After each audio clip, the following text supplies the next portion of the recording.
burya abantu tugira ubwoba iyo bigeze ahantu tugomba gukora ikintu gitandukanye n'icyo twari dusanzwe dukora cyangwa ikintu tutazi ahantu kiri butugeze.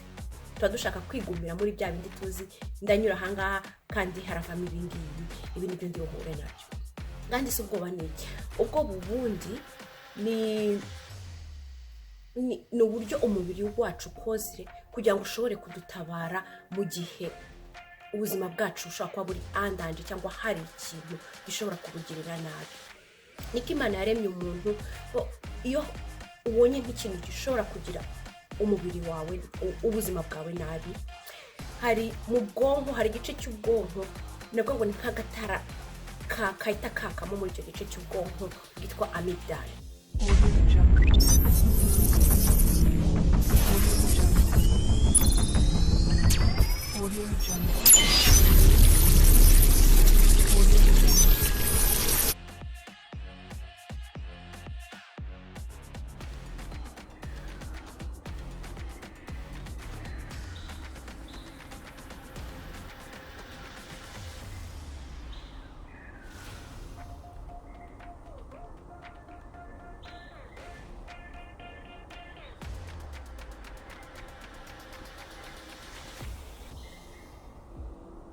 Muri video ishize nari ndimo kuvuga uburyo ubuzima bw'umuntu bugendwa navuga ngo ni amahame, ibintu biba byaraturutse mu nyigisho cyangwa uko umuntu aba yarize, uko ubuzima buri kuva ari umwana, uko abikoresha cyane bikageraho bikaba byakora amahame ayobora ubuzima bw'umuntu, bituma ushobora gufata decision iyi ngiyi ukayireka, bituma hari ukuntu ubona ubuzima bitandukanye n'undi muntu kubera izo nyigisho warahawe kuva uri umwana.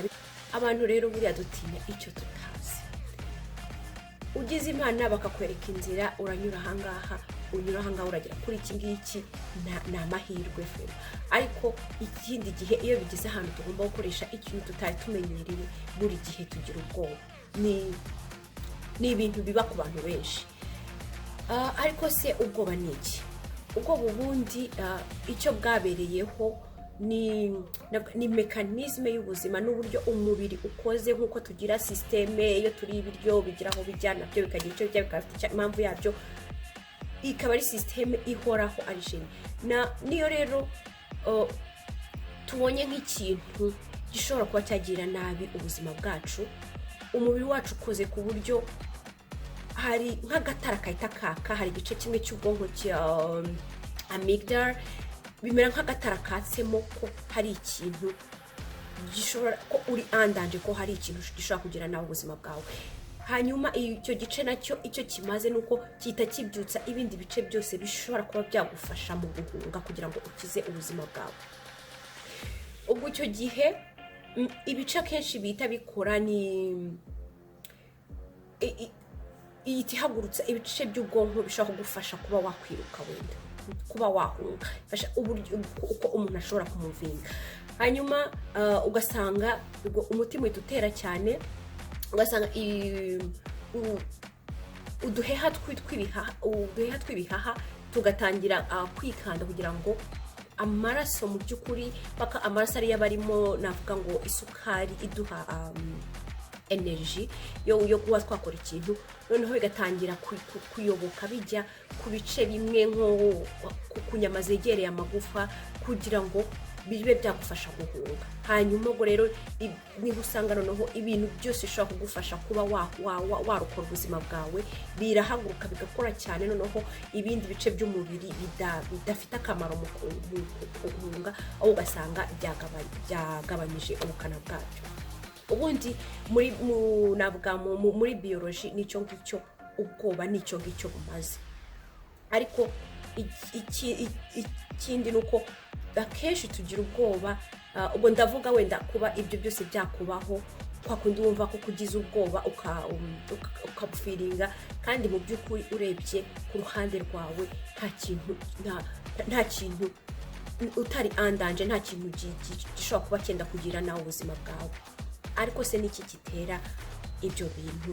Niki gitera kuba ubundi umubiri wawe utangira kudeclencha iyo mechanisme yo guhunga kandi nta kintu mu by'ukuri nta kibi kiri aho hafi kigiye kukugirira nabi.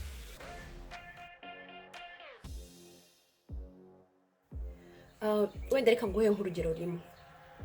Usomye nko mu kinyamakuru nk'inzira wari usanzwe unyuramo, ugasoma nk'ahantu mu kinyamakuru ngo hari umuntu bahiciye.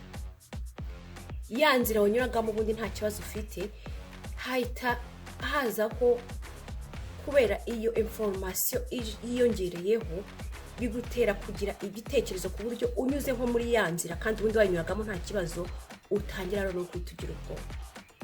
Ukagira ubwoba nkaho koko hari ikintu ushobora kuba n'uwo muntu bahiciye ariko ko ari uko wenda yagize ibyago hakaba hari undi wari uhari mubi, ariko ntabwo bivuga ko ubundi wari umaze imyaka uhanyura, ariko nicyo kita kigutera noneho kwita utinya ya nzira wayigeramo buri gihe. Umubiri wawe ukahita utangira nyine ukahita ureyajisa ko hari ubuzima bwawe buri andanje, kandi ubwo urumva nyine kumwe turabivuze umubiri dutangira guhinduka kugira ngo witegure kuba wahunga iyo danje. Ariko mu by'ukuri ntabwo bivuga ko iyo danje ihari, ahubwo noneho ni igitekerezo kubera ibintu wasomye, ubwo haba hagiyemo ibindi bitekerezo mu mutwe wawe bijyanye na ya nzira, n'ibyo noneho biba bisigaye bideclencha icyo kintu kuko bikubaha kenshi udahuye koko n'umuntu, nta n'umuntu ubonye ushobora kugiye kukwica. Ni kimwe rero n'amahamwe amwe namwe tuba twarakuriye mu buzima bitewe n'ukuntu n'ishusho twakuriyeho mu buzima n'ibyo tuzi, hanyuma twagera ku bindi tutamenyereye. Umubiri wacu kubera ibyo bitekerezo, kubera nuko twabibonye biba biri muri subconscious, ukuntu ibyo bitekerezo nibyo bita bituma wongera ukazana ubwoba, nubwo mu by'ukuri ubuzima bwawe butari andanje, ariko bita bideclencha ya mechanisme yo kugira ngo umubiri wawe utangire witegure kuba wagutabara. Buriya nkunda imigani y'ikinyarwanda. Hari umugani bavuze ngo umutwe umwe wifasha gusara. Akenshi bawuca nyine wenda bavuga ko nyine kugira ngo umuntu agomba kumenya kugisha inama kubera ko umutwe umwe wifasha gusara, ariko koko nibyo umutwe umwe ushobora kugufasha gusara. Bafashe nk'umuntu bakamushyira, kandi umuntu mukuru bakamushyira nko mu nzu iminsi nk'ingahe, nta kintu kimurangaza, nta telefone, nta televiziyo, bakamushyira hari wenyine agomba kwicara agatekereza. Harimo ibintu bibiri, hari abavamo navuga ngo bimenye kurushaho, cyangwa hari ubundi buhanga bw'ubuzima, hari ubundi buryo bwo kubona ubuzima, ariko abenshi ikintu cyavamo nuko umuntu ashobora gusara, kubera ko tugira buriya ibitekerezo byinshi muri twebwe bibi. Impamvu tuba dushaka guhora duhuze, reba nk'ubu ngubu muri ino minsi ya yino virusi baba bavuga ngo abantu bagume mu rugo, urebye abantu benshi baba bashaka ko birangira, kandi ikibazo si uko ubundi duhora turira dushaka ngo twarabuze igihe cyo kuruhuka. Ubundi ni igihe umuntu agombye kuruhuka, agafata umwanya agashyira ku murongo ibyo tabenaraga umwanya wo kugira, agafata umwanya wo kubana noneho na famiye ye, nuko akaba noneho ibintu yari yaraburiye umwanya ariye. Ariko abantu benshi bose barashaka gusohoka, ariko nuko ikintu kubera ko twimenyereje ko umuntu agomba guhora ahuze kugira ngo atabona umwanya wo gutekereza, wo kwitekerezaho, kubera ko abantu benshi buriya dufite ibitekerezo byinshi bita bideclencha ya mechanisme y'ubuzima. Kandi uko mubizi, ntabwo ubwoba ubwabwo, uburyo umubiri uhinduka kubera ubwoba, ntabwo ari ikintu nta muntu wifuza kubigumana. Ntabwo ari kimwe nk'urukundo n'umunezero, ni ikintu buri cyakagombye kuba akanya gatoya, ariko ugize ibyago ukagera ahantu ugomba kuguma muri iyo ntuza, ko hari n'abagira bakabikuramo uburwara iyo bita anxiety, ugasanga nyine kubera ubwoba no bikaba byinshi cyane mu gihugu, ugahora nyine uri muri iyo mechanisme ya defense yo guhunga. Kandi byose nta kintu kimuri iruhande, wenda ari wenyine, atari ikibazo cy'uko yatinya imbeba aho ngaho, atari ikibazo cy'uko yatinya umwijima, kubera ko umuntu tugira ibitekerezo byinshi. Ubuzima bwanjye uko buzamera, ejo hazamera gute, tugira ibitekerezo byinshi twakuranye, ishusho nyinshi tuzi y'ubuzima idutera buri gihe ubwo bwoba. niyo mpamvu bavuga ngo umutwe wifasha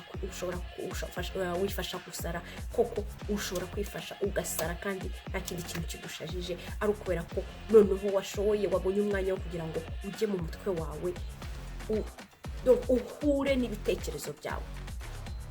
ubwo rero impamvu navuze kuri icyo kintu cy'ubwoba ni uko ya mahame twiga kuva turi abana, umva adushyira muri komforo y'uko tuzi ikiri imbere, tuzi igikurikiraho, ariko undi iyo bigize, niyo mpamvu nk'abanyarwanda ho noneho dutinya risike cyane. bivuga ko tugize imana ko hari umuntu waduciriye inzira ati munyura ahangaha muragera ahangaha, mbese twigumira aho ngaho, ubwonko bwacu rwose bushatse bwakwisinzirira ntitugire. cyakoza ubu ngubu ibintu bigenda bihinduka, ariko na n'ubu ngubu turacyari kure cyane y'ibindi bihugu byinshi. twikundira amahoro yacu tukaguma muri icyo kintu kubera ko dutinya ubwoba, dutinya ubwoba bw'ikintu tutazi ejo uko bizaya, dutinya ikintu tutazi kiri buvemo, dutinya gutsindwa. mbese ubwoba ugasanga nibwo buba butubase, niko navuga.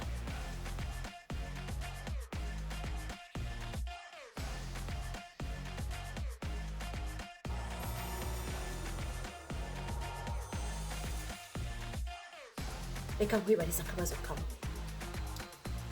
niba wandikisha nk'akaboko k'iburyo, ni nkusabye ngo uhindure wandikisha akaboko k'ibumoso, wabikora? ese mvuze ntireka nguhe katuvuge 10,000, uhindure kuva ubu ngubu ujye wandikisha akaboko k'ibumoso, wabishobora? ese ariko ukoze agisida akaboko kawe k'iburyo kagacika kandi ariko wakoreshaga ibintu byose ariko wandikishaga, wahita ureka gukora? cyangwa icyo gihe noneho wahita wiga gukoresha akaboko k'ibumoso? wenda icyo ngicyo ni ikintu navuga wenda ngo ni karemano umuntu aba afite, ariko hari ibintu nka papa wanjye, kubera ko kera iyo babaga bandikisha akaboko k'ibumoso barabakubitaga. ntabwo nzi impamvu abanyarwanda bazi ko iyo umuntu yandikisha akaboko ntabwo biba biri normal, barabakubitaga mpaka bize gukoresha akaboko k'iburyo. nawe rero yarabyize, ubu ntagishobora gukoresha akaboko k'ibumoso. hari ibintu bimwe na bimwe nk'ibintu byo gukata bisaba imbaraga, hari igihe gukoresha akaboko k'ibumoso kuko mu karemano ke niko yagize, ariko ubu kwandika no gukoresha akaboko k'ibumoso. ariko ubu ngubu nawe umusabye ngo hindura noneho usubire ku kamoso, nubwo yari karemano ye, ntabwo ubu ngubu yabikora. impamvu nkubajije icyo kibazo ni uko biragoye guhindura ibintu wabaye mu buzima bwawe bwose imyaka ingahe, cyangwa imyaka 10 n'ingahe, cyangwa imyaka ingahe, ibintu wize, isura wuzi y'ubuzima, ibintu wamenyereye gukora buri munsi byageze aho bikaba nka karemano, nubwo ashobora kuba ari n'ibintu bakwigishije. biragoye kuba wabihindura nk'uko nabivuze, nguhaye amafaranga 10,000 wahindura ukagira, biragoye. ariko ukoze agisida akaboko kawe kagacika, ndabizi ko icyo gihe wakora uko ushoboye kose ukiga gukoresha akaboko k'ibumoso. ubwa mbere byabanza bikagora, ariko uko ubikora, uko iminsi igira, kubera ko nta yindi shusho ufite, wageraho ukabishobora ukabimenya. ni kimwe rero navuga n'ibitekerezo dufite bishobora kugutera ubwoba kandi nta kibazo gihari gishobora kukugira nawe ubuzima bwawe, ariko bikaba byatuma umubiri wawe udeclencha mekanizme yo guhunga, bikaba byatuma udashobora no gutera intambwe ngo ijye imbere. umubiri wawe, kuko umubiri wawe icyo gihe noneho niwe ugukoresha kurusha uko noneho ushobora gukoresha ubwenge bwawe, ukavuga uti ndashaka kunywa hano, umubiri wawe wo bavuga uti ibintu birakomeye, ifa gukora iki ngiki. ubwo rero iyo ibyo bitekerezo nibyo nabyo bituma udeclencha ya mekanizme, ukaba ushobora nko gushaka wahindura ikintu, ariko kubera ubwoba ntubishobore kandi ubibona pe. hari nk'iyi nzira uvuga uti ino nzira ishobora kungeza ahantu, ariko bikagira. ubwo rero nk'ibyo navugaga by'uko udafite shwa, nk'akaboko kawe kamwe k'iburyo kavuyeho ugomba gukoresha k'ibumoso, kubera ko ntasho bigutwara umwanya ariko urabyiga kandi ukazagera urabishobora ukamenya kwandika, ukaba wanakwandika neza kurusha bya bindi. No mu buzima busanzwe rero ubwoba nubwo uba umubiri wawe wo wadekanshije ya mekanizme muri wowe ukabyumva koko ibintu byose bigahinduka, ariko mu by'ukuri iyo mekanizme nta mpamvu yayibifite, kuko nta kintu kiba kirimo gushyira ubuzima bwawe mu bibazo cyangwa kuba gishaka kugira nawe ubuzima bwawe. Nta kiba gihari, ni kiba kiri mu mutwe wawe. Ubwo ushobora guhindura ikintu nk'ibyo ngibyo, ibitekerezo nk'ibyo ngibyo biragora, ariko nk'uko ushaka kwiga gukoresha akaboko k'ibumoso ni kimwe nabyo, ni ibintu bisaba imyitozo. Ukaba ubizi ukavuga uti okay, tuvuge hari ikintu ushaka gukora cyangwa urashaka guhindura iyo myumvire yagiyemo. Hari igihe baba barakubwiye kuvura umwana, hari ababyeyi batinyuka bakabikora, ugasanga umubyeyi abwira umwana ngo igicucu cyangwa akabwira umwana ngo ni mubi. Icyo kintu ushaka kukivuga uyu munsi, ntabwo uzi imbaraga kiba kizagira mu buzima bw'umuntu. Iyo information nk'uko twavuze, inzira ushaka kukubwira ngo ino nzira harimo kino kibazo kandi bikahita bikujyamo, nawe uwo mwana atangira kuhita atekereza ibyo bintu ati ndi mubi, nta kintu ushobora, ese ko ndi ikimuga, ko ndi mubi, nakundwa gute n'umuntu mwiza. Ugasanga icyo kintu yarangije kugikreya kaiya, ugasanga baramubwira ati uri igicucu, akavuga ati se ubundi bamubwira ko ndi igicucu, ni iki nshobora kwigezaho? Kambwa ati se ubundi kuri mwene ingofero, ubundi wowe wumva ari icyo washobora kwigezaho? Uzahama ahangaha, ibi nibyo uzakora. Kandi koko ugasanga niho ibintu bimugarukiza, kubera ko yatekereje akura koko icyo kintu nubwo ashobora kuba rwose cyaramubabaje bakimubwira, ariko biguma kiba nk'ihame, agakura aricyo kintu, ariko ubuzima bwe bumeze, yanatinyuka gukora ikindi kintu gishobora kuba gitandukanye, kandi agerageza kuva muri icyo kintu, akavuga ati no, nshobora kubikora, reka ngerageze ibi ngibi, bakana kandi twakuranye ko bo babigerageza. Ariko cya kintu afite kikahita kimutera ubwoba, akahita dekarasha, umubiri we ukatangira kudekarasha bya bintu byose byo guhunga, hanyuma ntashobora kuba yatera intambwe ngo agire icyo akora. Ni ibintu bitega imbibi nyinshi mu buzima bw'abantu benshi.